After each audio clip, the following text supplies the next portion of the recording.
Good morning. Rise and shine to the morning momentum, your daily dose of a comprehensive rundown of the top stories making the headlines. Today being 20th of December 2024. We are here coming to you live from the heart of Nairobi, right here at St. Monica Catholic Parish, Njiru. Now, today on the morning momentum, we have a wide array of guests, different experts in different fields, and today we are doing a roundup of 2024. If you like, you can call it the 2024 roller coaster. But before then, let's take a look at the top stories making the headlines on the papers this morning on the Standard. It is Uhuru wins big in cabinet. This follows the cabinet reshuffle that was done yesterday, barely 10 days after President Ruto met former President Uhuru Kenyatta in Ichaweri. We will discuss that in a short while. Also, make or break for Ruto varsity funding model. We shall see how this is going to take place. The courts are going to make a ruling today on the university funding model. So that said and done, let's get straight into our discussion for the day, the 2024 roller coaster. I think it's that moment that we introduce our panelists to you, and we'll start from my far right. You just say your name and your field of expertise. Well, my name is Fredrick Ongallo. I'm a resident of Nairobi, living in Njiru. I am a business person and also a mechanical technician by profession. Yes. Thank you so much, Fredrick. Good morning. Good morning too. All right. Good morning and good morning, viewers. My name is Peris Gachomo. I am a resident of Nairobi, specifically in Kasarani, Clay City. I am a politician. I was in the race for the MCA for Clay City ward.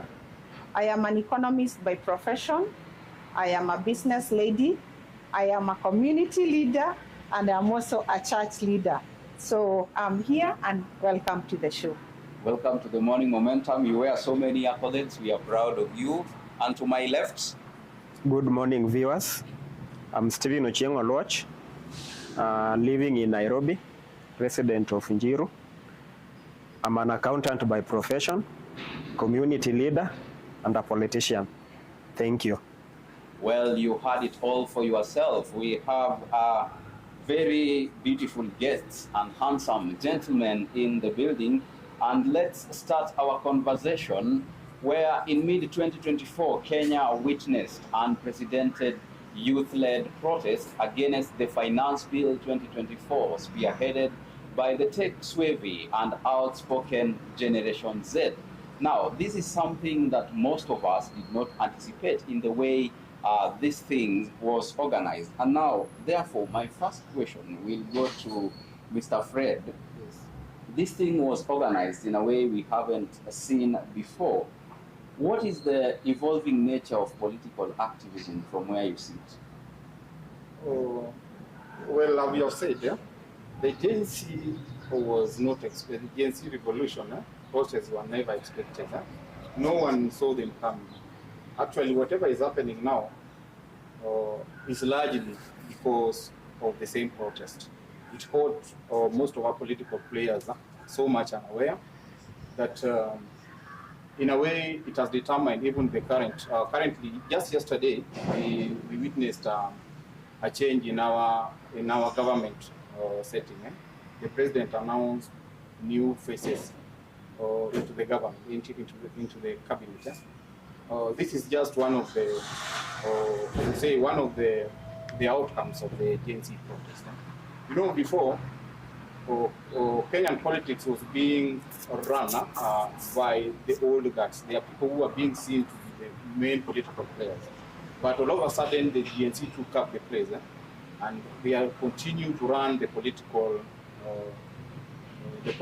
activities in a way that is going to impact in our politics and the way the government is being run for quite a long time. It was quite unprecedented. So maybe, Peris, what lessons do you think the government learned from the Gen Z protests after the Finance Bill 2024 was tabled in Parliament? Thank you so much for that question. I don't know whether I need to reframe the question because I don't think there are any lessons that have been learned by our government, to be honest. Because the evidence is just the appointment that we saw yesterday. I'm just seeing old guards being recycled into the government, and yet the spirit and the letter of the Gen Z protest was communicating something to the leadership. That number one, here, these are young people, they are educated, they have grown in an era of technology. These are people, even very young children, you see them take a remote and there are so many places that they can maneuver within the computer and even the television that even myself, I'm not able to do that. So the point that they were making, hey, we are here, we are educated, we are ready to take up this position. We know the technology, but you people, you are not listening. So these are people who are very frustrated. They are at home and they are not getting opportunities to do and to exercise what they are doing in school. So the lesson that the government ought to have learned, and they did not learn during the protest, is that the young people are desperate in this country. They are looking for opportunities in leadership. I have a background of teaching. These children, they are being taught to take up leadership positions. They are being taught to take up areas of employment in the country. And the largest employer in this country is the government. So when you're not giving them an opportunity to showcase their leadership, to showcase what they have learned in school, have you really taken the lesson from them? So basically what I'm saying, we expected the government to learn from the protest, but unfortunately from where I sit, there is no learning that took place.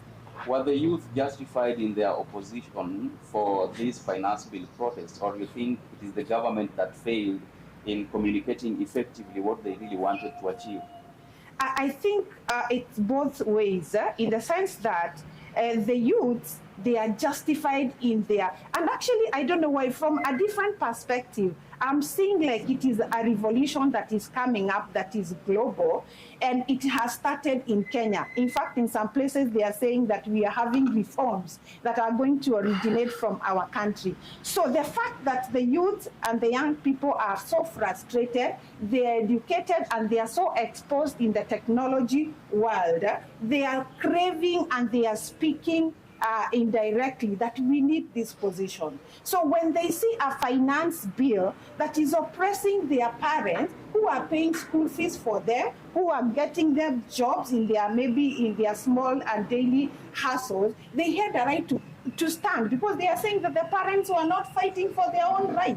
So they said, okay, you parents sit there, we are going to do the fighting. So they were justified, and actually the bill, we are not right for such kind of a bill in this country. It was excessive, it was so expensive, and we cannot sustain such a bill in this country at the moment. We need to grow our economy so that we can sustain such a bill. So they had all the rights. Right. Mr. Steve, this Finance Bill 2024 came with a lot of taxes, including taxing digital transactions like M-Pesa and many more that we know of. So do you think that these policies disproportionately targeted young youth who are already grappling with unemployment? Thank you, Alfonso. Finance Bill 2024 was very punitive in my view. You find that this government, they are not even providing jobs to the youth. Youth, they became innovative by looking into opportunity where they can earn their living, and that one is the digital market. Once they identified where they could get their daily bread as youths, then governments come with policies now to manipulate the ideas they have. They tried to innovate. So to me, I think youth were justified to do the protest, and they caught this government unaware. And I think they did the good thing, because you find that the government and leaders, they developed that arrogance point of view. We are going to do it, we are going to pass it, and you have no say about it. And the youth, because of the information and technology they have, they come out very clearly, and they told this government, you are not going to dictate us, you are not going to pass these punitive laws into our throats, we are going to resist. And they did it successfully. From where you sit, where do you think the government went wrong with all this?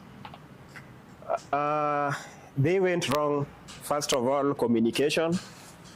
They developed arrogance. They did not demonstrate leadership. If it is something they wanted us to buy or take from them, they ought to have come out, educate people what they were going to do, tell us where the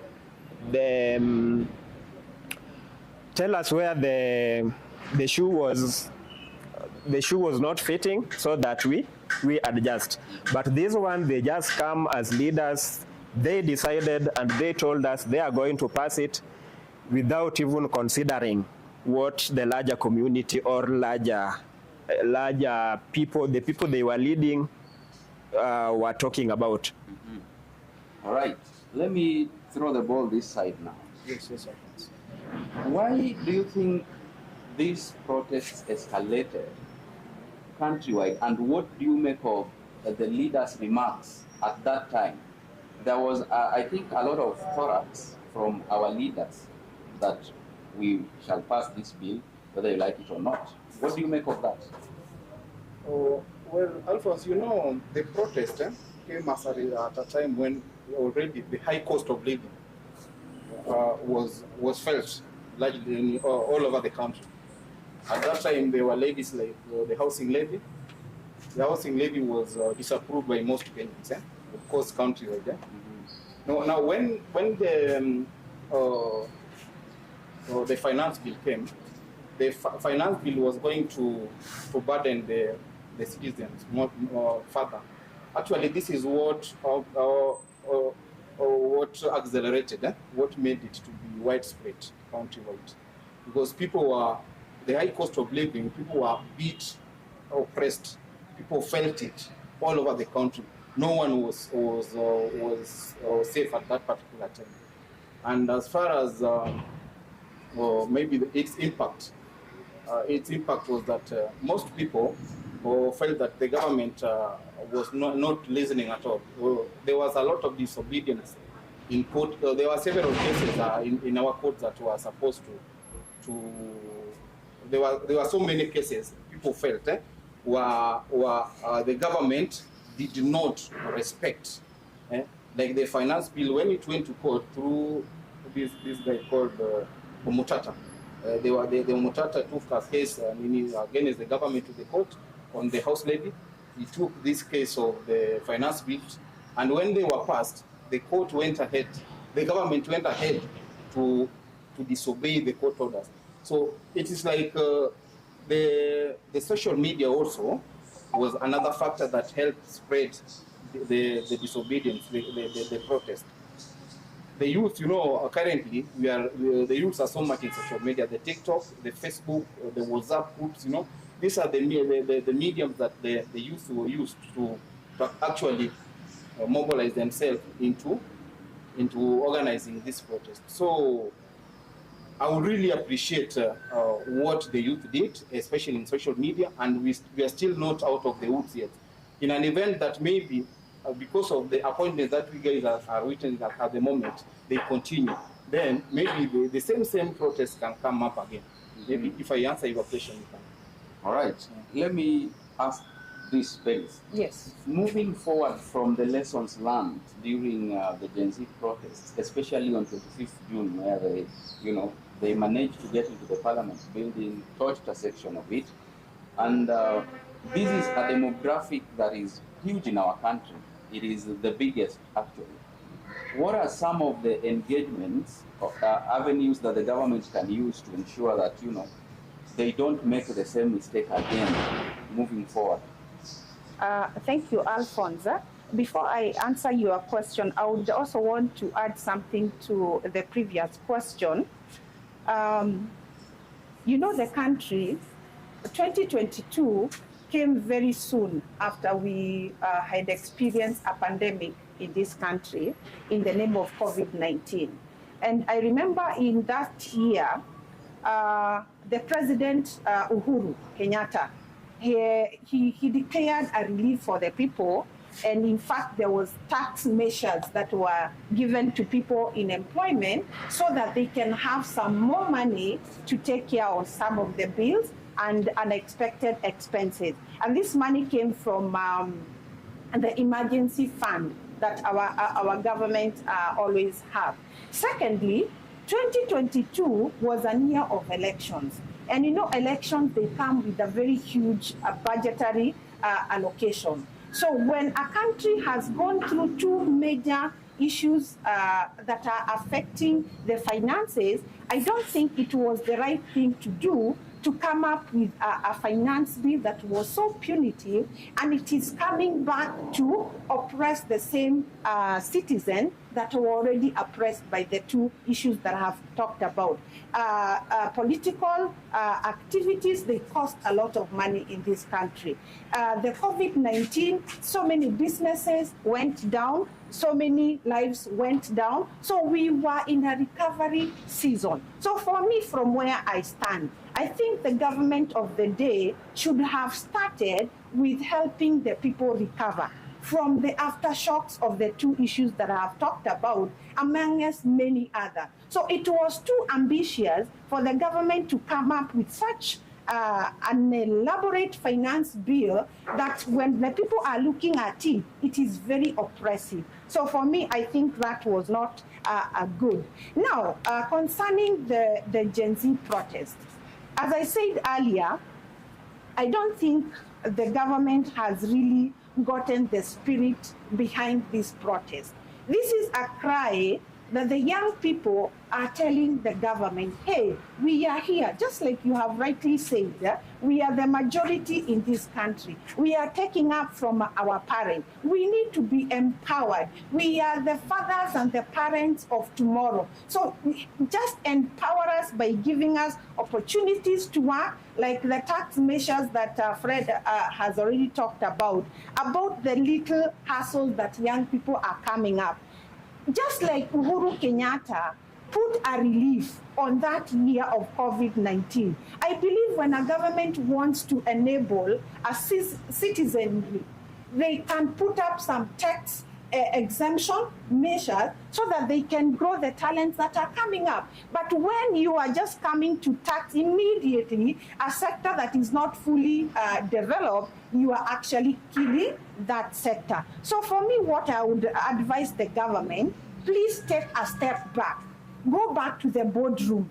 Go back to the drawing box and just think about the issues that are affecting the Kenyans. We have so many issues that are concerning us, and they are vital, like the area of health. That is an area that I know we will be talking about it, but it is an area that needs to be given a lot of focus. We have an area of unemployment. That is an area that they need to focus in. We have an area of education. Our children need to go to school. They need to learn in the university. The funding model, just like in your introduction remarks, it is not working. Students are staying away from their exams because they are not being financed by help. So, government, please just take a step back.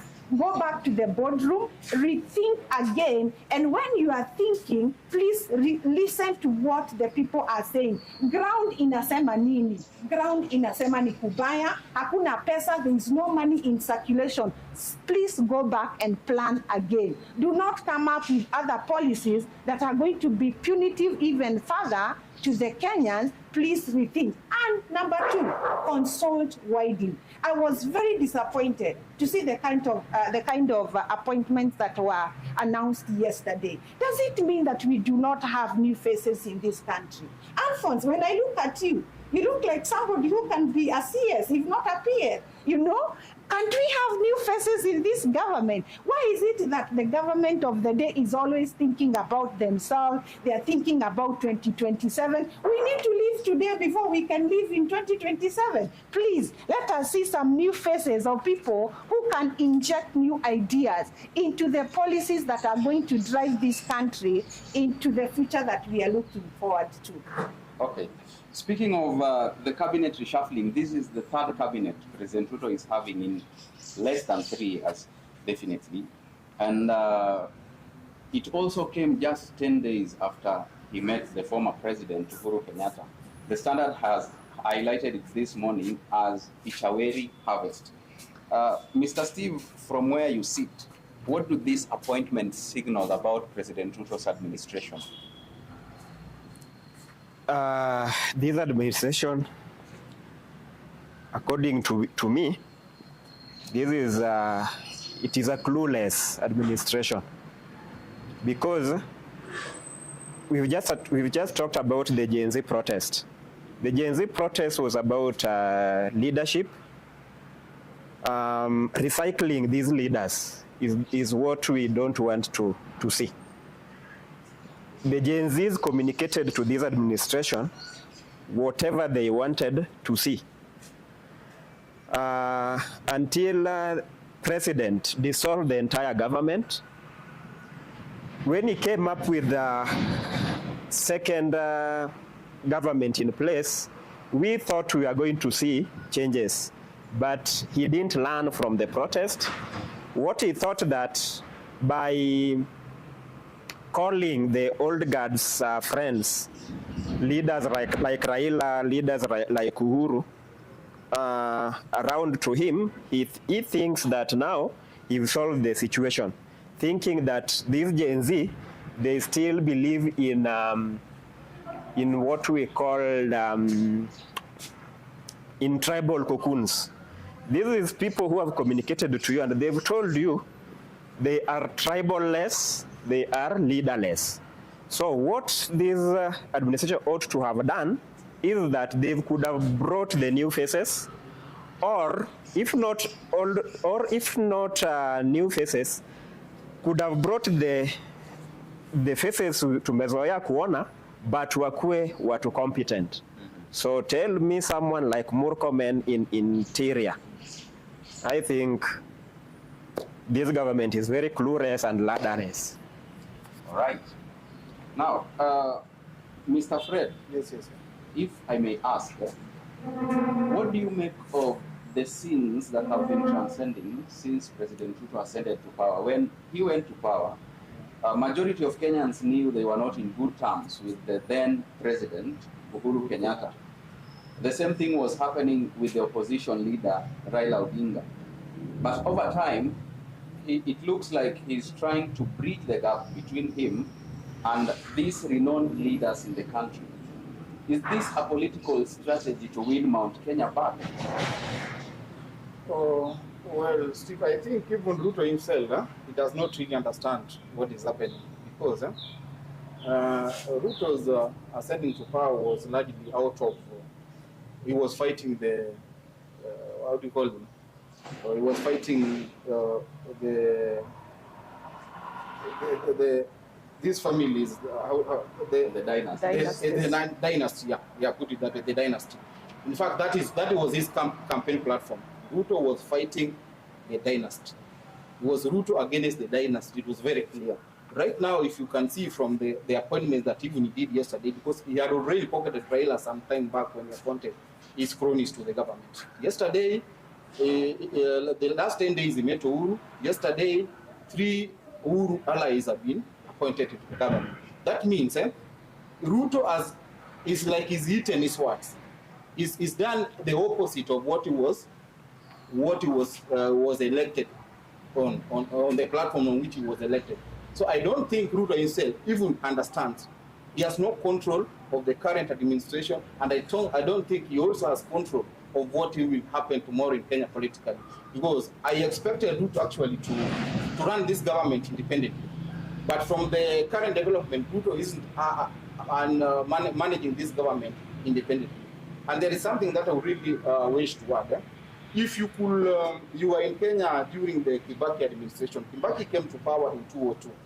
And within a very short time, in fact, the development, the physical development that we people see, the economic foundation that the Ruto and Uhuru administration ran on, and of course, the Ruto and Kindiki, the UDA administration is running on, is largely courtesy of the Kibaki achievements.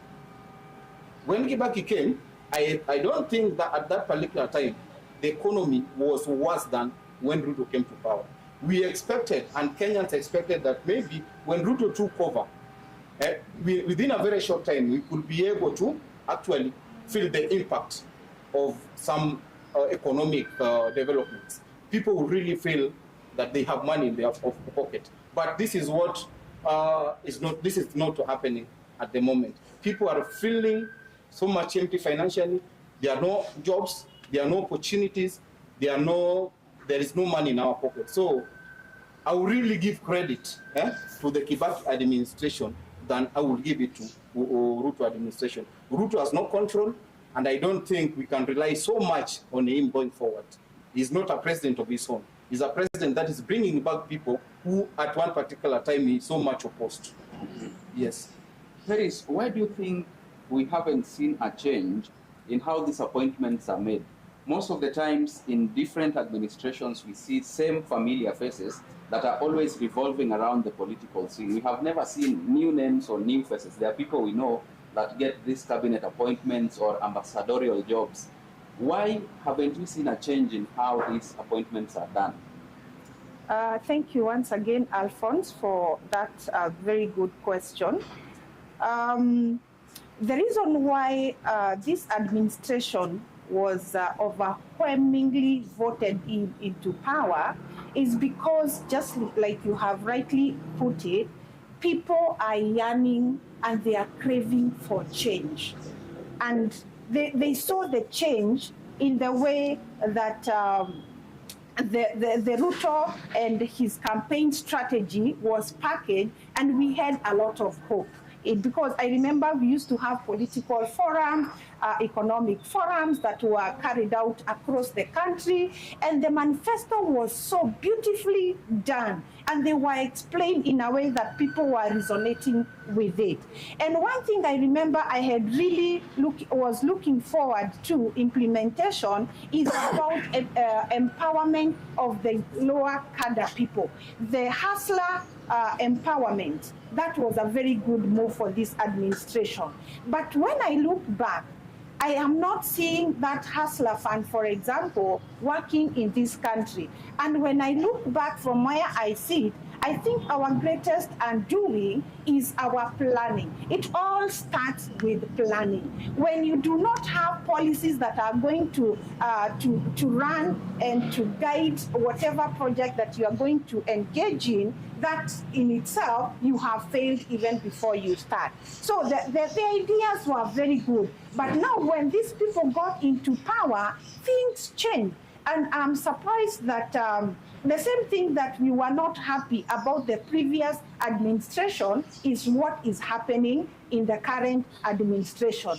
And I think for me, what I am seeing is that we are so much concerned about ruling for the longest time that we can have, and I think that was the spirit behind a proposal of stretching the term limit of the presidency and other leaders. We are more focused in ruling than empowering the people that we are ruling. I wish we can put for once the leaders, for once I pray that the Spirit of God can get into them. For once we stop thinking about ourselves. When we look at the leaders, like now the leaders that was recycled yesterday, these are people who are billionaires in this country. So if it is about money, they have enough money even for the rest of the life that they are going to live. I wish for once we can put aside our own self-interest and think about the common mwananchi. And that is the revival I am praying that will come into this country. We think about the people that we lead. Leaders, please take time off about thinking about yourself. Let us not think about 2027. As I said in my earlier remark, we need to live today before we can live to vote in 2027. So I am saying that we are so much focused, right now we are thinking about 2027. And it is something that started from the time that this government was voted in. And the reason I'm saying that, if surely, as Fred has rightly put it, the president of the day, he was on the national television saying that he will not entertain anything like handshake in this country. He had seen how the handshake had messed up the previous administration. Right now, we are not only talking about the first handshake, we have now talked about the second handshake. Okay, I'm also cognizant that it is a leader, it is only a fool who does not change his mind, but the kind of changing of mind that I am seeing, it is so selfish because it is political in nature. It is not thinking about you and me, Alfonsoh. It is about thinking about 2027. How are we going to be re-elected back into the in our position? So in short, what I am saying, I would want to see a government that will start thinking about the Kenyans, about the problems that Kenyans are going through, not about maintaining their seats. In fact, I have seen in mature democracies, when you feel that you are not performing as a leader, you honorably step out. I think I would want to see that spirit in this country. Mtu anasema nimeshindwa na hii kazi, na kwa sababu imenishinda, let me pave way for another person who can do it better than I am doing it. I think I have attempted to answer your question, but you can interrogate further. They say it is easier said than done. It is easier said, but that is the spirit. When they were campaigning, that is what they told us. And they made us to believe that they are going to bring change into this country. But now we have seen them going back in doing the same things that have been done by the other administrations. So you are saying the sitting administration told us beautiful lies. Very beautiful. That is the word. All right. Mr. Steve, how will these appointments influence, the international relations between Kenya and other countries? Before I could answer that question, let me respond to my sister Peris on some of the comments she made. I agree. Ruto is repeating the mistakes the other governments made, but not that the other governments, they made some mistakes, but they worked in favor of people. Like the handshake between Honorable Raila and Honorable Uhuru Kenyatta. That is the time, at least you will say, the economy did well. How they managed COVID-19, if you ask me, they managed that in a professional and helpful way. That is the time they came up with those tax reliefs, zile tuliona, stipends walieka. So that handshake, according to me, it was a handshake that was meant for government Uhuru to get peace so that he could work. If I can comment on what my brother Fred ongelelea, Kibaki administration.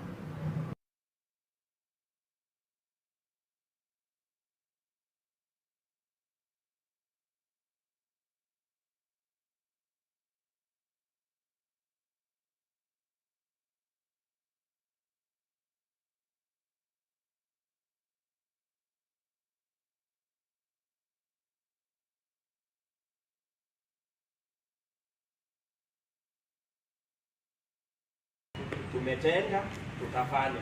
Unaona?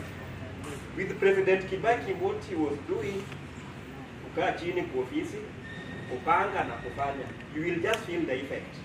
Utaambiwa ati Kibaki amefanya hii, Kibaki amefanya ile. So what we need right now is leaders who could sit down and do the work. Not leader mwenye ukishamchagua kai kwa ofisi afanye, baada atatoka pale akuambie bila amepanga kufanya, and you are in a position of do it so that we could feel. See that you have the opportunity of doing, na bado nasema within 6 months nita. In 6 months time, tumepanga, tumeallocate. No. So President Ruto is more of a PR person. To actually, in terms of PR, this government is doing 100%. If you ask me. Mr. Alfonsoh, in your question here, umeuliza about the appointments with international communities. I am not surprised. We know this administration. We know the people who installed this administration. So even this one, I know they have a hand on it. We are not surprised. I know they are happy. While us, the common mwananchi, we felt bad, but with them, I know they are happy because this is their administration. They are thinking, when they see these changes, they are thinking that they are going to see the peace that they were hoping to see when they installed this government and bring us, import for us those impunitive ideas, like increasing the tax. Actually, the increasing of these taxes is not to benefit Kenyans, it's to benefit IMF, if you ask me. Thank you. All right. Does this diminish Kenya's image in the international community, or it makes it look better? As I've mentioned, to them, when they incorporate the old guards, international community, they are happy. They know the people, these are the people they can work with. Ruto cannot appoint me in cabinet position because he knows that maybe I'll go there with independent mind.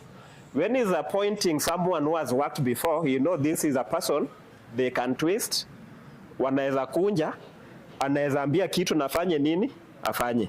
Mi ukinipeleka pale, you give me work to do, I'll do it to the best of my knowledge, not the best of how you want it. Because you are paying me to do that job, so I'll do it the best way I know.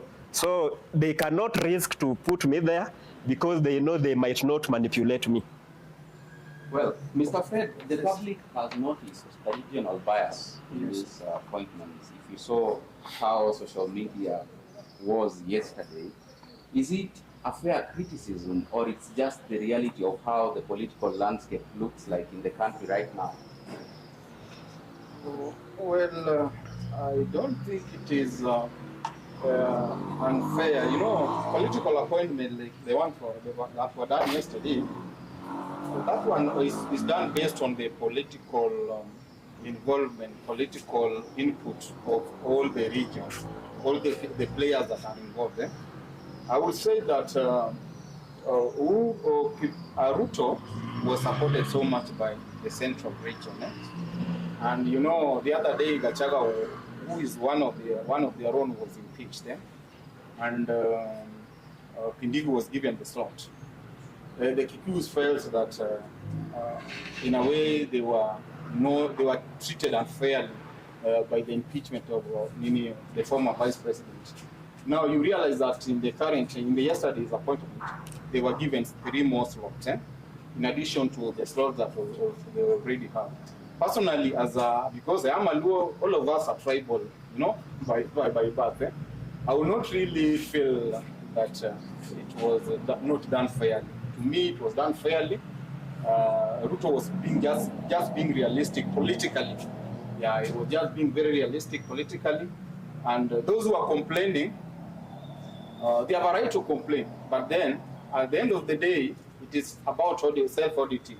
As a community, we can audit ourselves and see how much we did put in the election of President William Ruto. The Kikuyus did so well, and they just got a fair share of their sweat. All right, you just spoke of Gachagwa's impeachment, and I want us to dive straight into that. Yes. And I'll give Peris the first question on this impeachment. The first 2 years were very good in office. Gachagua was so vocal about, the government. He would attack those who criticized the government. And all of us thought the relationship was good. Where did the rain start beating the then deputy president? That's quite a political question. And it is good that we are discussing it here. But before I delve into that, allow me just the right of reply to a comment by my brother Steve. When I talked about the handshake and the impact that it had on the government of the day, if you remember very well, when the previous administration undertook a handshake with Baba, that is when we started seeing a revolt on the side of the deputy president then, who is the current president, and he resorted into taking the nation into an early campaign mode. And of course, every leader, there are people who coalesce around a leader. So we saw a revolt around the leaders who were surrounding the deputy president then.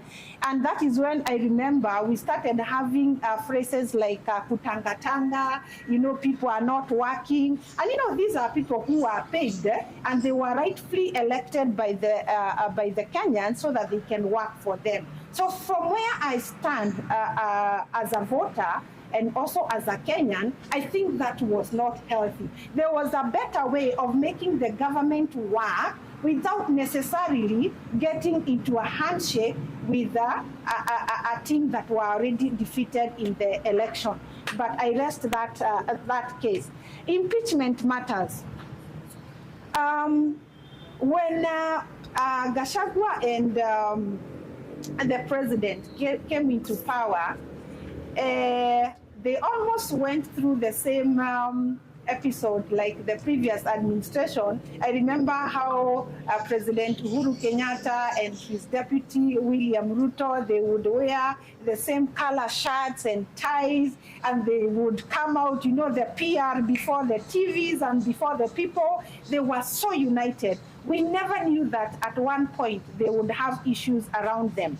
But now the same thing was repeated here. In fact, on the acceptance speech, when they were taking their oath of office, I remember them saying publicly that they will never allow themselves, they will not put each other into the kind of treatment that the previous administration had treated, the people who were in office. And then, hardly 2 years, we are seeing infighting. From my independent analysis, I think when these people got into office, number one, we have one greatest enemy in this country, and I don't know how we are going to root it out. And we need a leader who will root out corruption out of this country. We have realized that there are so many deals that have been entered into by the administration within those first 2 years.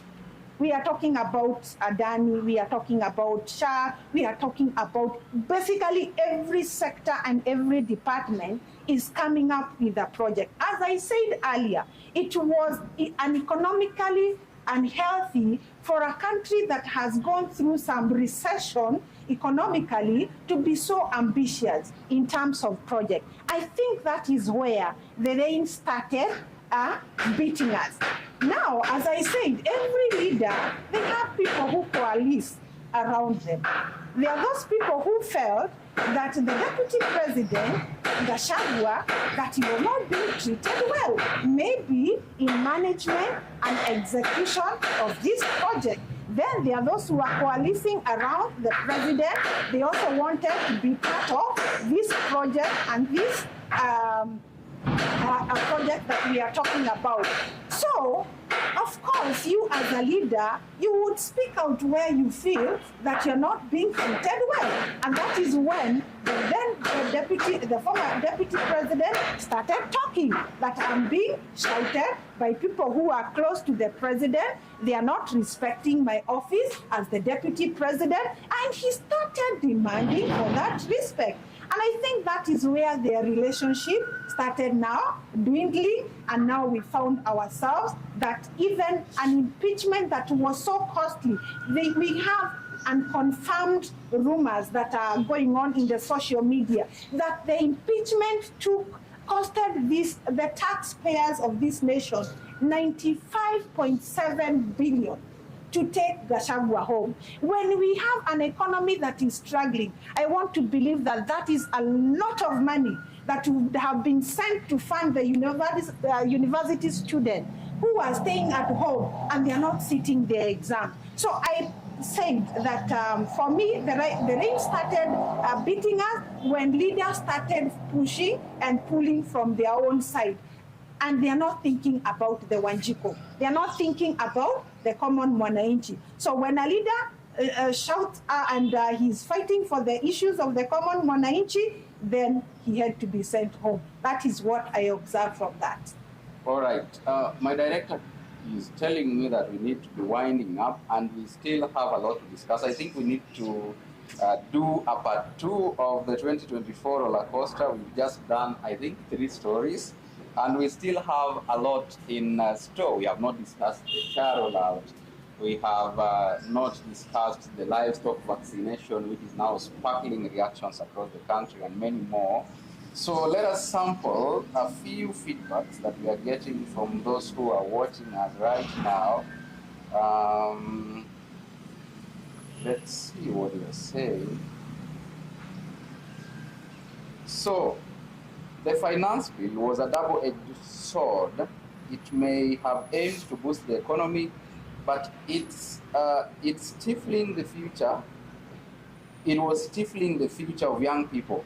The Gen Z protests were a wake-up call to leaders to involve the youth in decision-making. This is from Kevin Onyango. Now, these protests were not just noise. They were a demand for transparency and fairness in taxation. Leaders needed to listen. All right. The impeachment was a reflection of how shaky our political systems were. What's the bigger agenda behind this? This is Anna. Now, the other one says, this has become a game of power and politics, but what's the benefit to the ordinary citizen? This is Susan from Kayole Junction. Can you answer that question?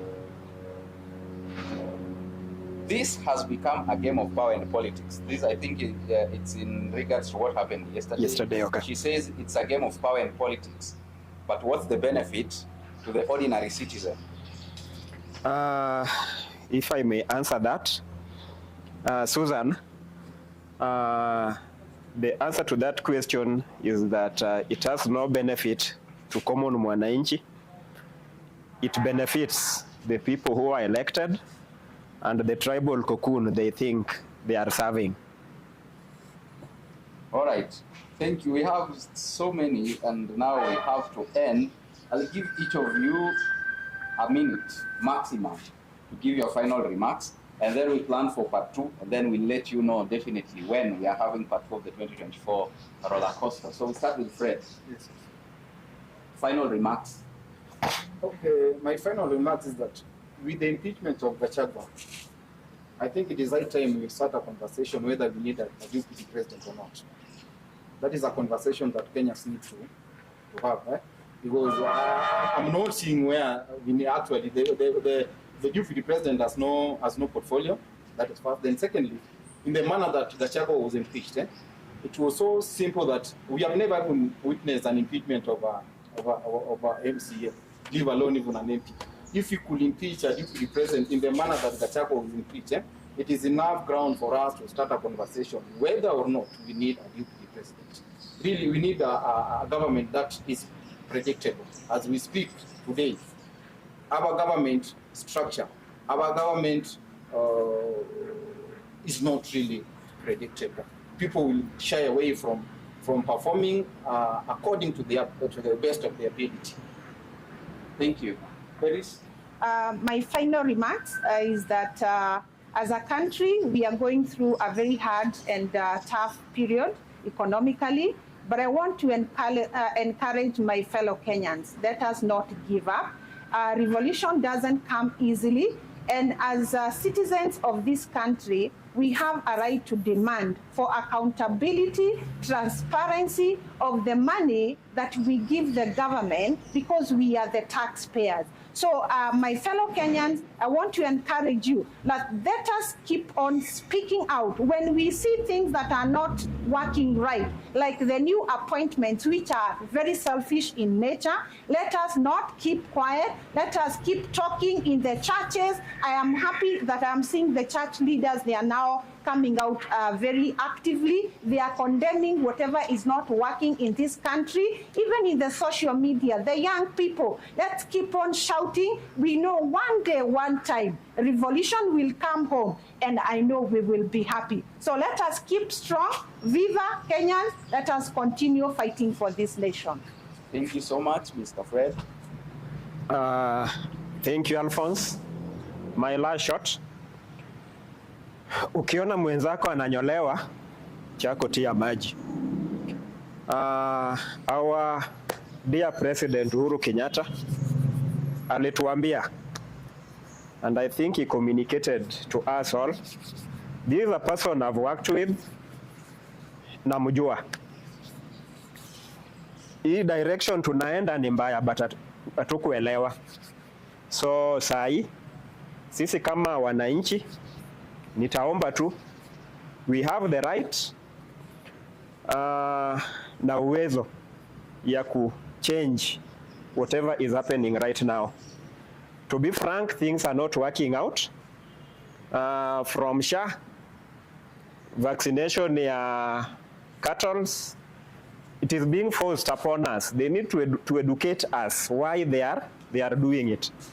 And they should tell us, why is it that this vaccine is coming from Europe? We know that Kenya, we are diversified. People are coming from Kisumu.